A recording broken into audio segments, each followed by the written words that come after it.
યુવાનોએ ચાંદ્રાયણ વ્રત કર્યું એ નિમિત્તે સરસ મજાનું યજ્ઞનું આયોજન થયું. એમાંય ખાસ કરીને ગૌશાળામાં યજ્ઞનું આયોજન કર્યું. એ બહુ સારી વાત છે. શાસ્ત્રોમાં લખાયું છે કે ઘરે એક માળા કરે તો એક માળાનું ફળ મળે. કોઈ તીર્થયાત્રામાં એક માળા કરે તો અનંત ગણું ફળ મળે, અને ગૌશાળામાં એક માળા કરે તો અનંત ગણું ફળ મળે. તો ગૌશાળામાં યજ્ઞ કર્યો તો એનું ફળ પણ અતિ વધુ મળે.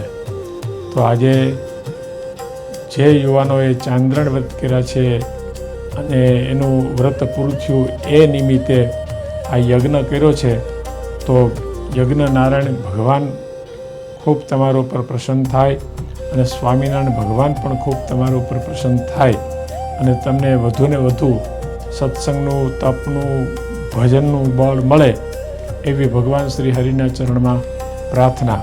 જે યુવાનોએ યજ્ઞમાં લાભ લીધો છે એ સર્વે ઉપર ભગવાન સ્વામિનારાયણ ખૂબ રાજી થાય, અને પાર્ષદ વલ્લભ ભગતે જે આયોજન કર્યું છે એ વલ્લભ ભગતે પણ ખૂબ ખૂબ ધન્યવાદ. બધાને મારા ભાવથી જય સ્વામિનારાયણ.